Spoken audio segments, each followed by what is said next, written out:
안녕하세요. 예, 안녕하세요. 네, 시청자님 어떤 종목 있으실까요? 예, 현대 인프라코어 네. 11,750원 네. 30%입니다. 얼마 전에 매수하셨나요? 11,750원이요. 예. 오늘 종가와 큰 차이 없으세요? 예, 예, 예. 매수하신 지 얼마 안 되신 것 같습니다. 한 2주 정도 된 것 같아요. 예. 30% 실어주셨는데요. 저희가 어떤 점 해결해 드릴까요? 너무 행보를 해서 지금 전문가님들이 얘기로는 좋다고는 하는데, 네. 우크라이나 재건주나 하자는데, 거기에 상당히 이렇게 이야기도 하는데, 관계도 없는 것 같고, 그래서 더 보유를 계속 해야 되는지 아니면 어떻게 해야 될 것 같아서 한번 전화드렸습니다. 네, 알겠습니다. 자, 2, 3주 전에 가는 말에 올라타 주신 HD 현대인프라코어 주주님께서 전화 주셨는데요. 전략 주시죠. 자, 보유를 하셔야 될 것 같아요. 이 현대 인프라코어 같은 경우는. 자, 지금 이 우리나라의 굴삭기업체들이 이 현대 인프라코어도 있고요. 현대건설기계도 있고 두산 바켓도 있는데요. 자, 요런 쪽이 다들 좋습니다. 지금 시청자님이 횡보만 요렇게 하고 있다라고 말씀해 주셨는데 요게 그런 움직임을 보이죠. 한번 쭉 올랐다가 조정받았다가 쭉 올랐다가 조정받았다가 또 쭉 올랐다가 조정받았다가.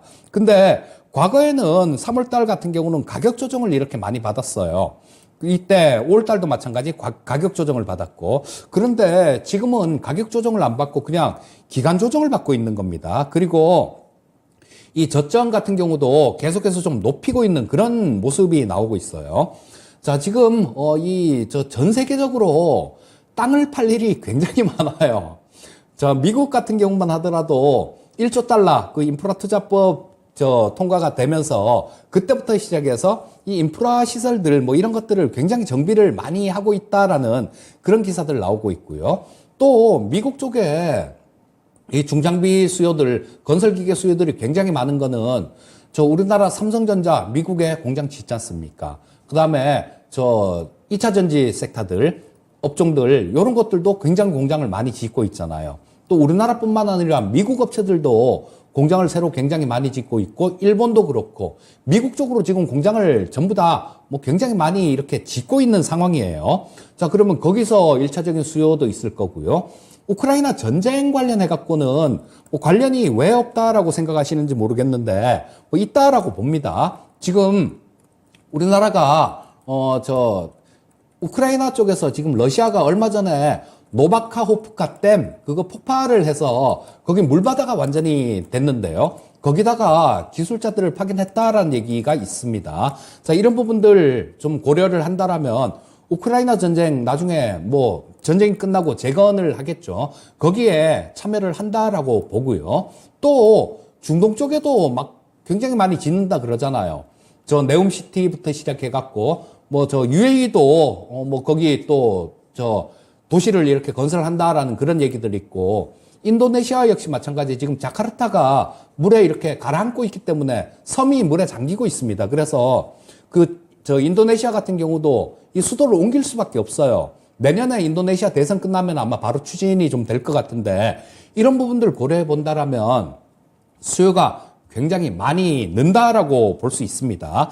자, 그런데 주가 자체가 비싸면 얘기가 틀려져요. 비싸면 얘기가 틀려지는데, 지금 현재 이 옛날에 두산 인프라코어라서 제가 입에 뱉어서 그러는데요. 현대 인프라코어가 지금 2조 3천억 정도 시가총액인데요. 자, 요게 지금 이 이익들, 매출하고 이익들 이런 것들을 넣는 거 보시면, 자, 작년에 한 3,300억 정도 영업이익이 나왔습니다. 재작년에 2,600억 정도였어요. 자, 올해 한 4,700억 정도를 예상하고 있는데, 지금 1분기 실적을 보게 되면 못하지도 않을 것 같아요. 좀 어느 정도 충족을 할 수 있을 것 같은데, 1분기 영업이익이 거의 50% 가까이 늘어났습니다. 작년 1분기에 1,000억 정도였어요, 영업이익이. 근데 올해 1분기 1,500억이었습니다. 자, 그렇다면 실적 부분들이 이렇게 계속 늘어나는 거를 감안해 보면 이 시가총액 2조 3천억은 싸다라는 얘기예요. 그리고 향후에 수요들 아까 말씀드렸던 그런 부분들 많이 발생될 부분들을 고려해 보면 주가 자체가 결코 비싼 주가가 아닙니다. 그래서 현재 상태에서는 그냥 조금 길게 중장기적으로 좀 보유를 해 보시면 좋을 것 같고요. 자, 뭐 중장기적으로 보신다라면 일단 뭐 한 15,000원대 근처 정도, 그 정도까지는 볼 수 있는 종목이다. 이렇게 정리해서 말씀드리겠습니다. 네, 시청자님. 예. 좀 속이 시원해지셨습니까? 요새 그 기관이 계속 사다가 오늘 팔던데 특별한 이유가 있습니까? 네. 기관의 매도세 어떻게 봐야 될까요? 기관 오늘 18만 주 정도 팔았는데요. 뭐 예. 이쪽에서 기관들도 계속 사라는 법은 없잖아요. 기관도 한두 기관이 있는 게 아니라 여러 기관들이 많을 겁니다. 그러니까 뭐 밑에서 산 사람들 같은 경우는 좀 차익 실현이 나올 수도 있는 거고 뭐 그런 부분이니까 뭐 이게 하루 지금 오늘 매도한 게 한 18만 주 정도 되는데요.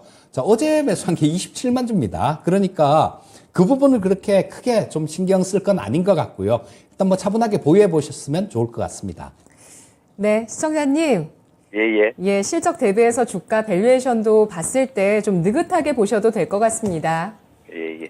예, 고맙습니다. 감사합니다. 네, HD 현대 인프라코어, 우크라이나 전쟁과 각국 인프라 정책 등의 수혜 기대감 지속되고 있고요. 실적의 증가세까지 더해지고 있습니다. 주가 매력도도 엿보이고 있다는 평가, 목표가는 15,000원이었습니다.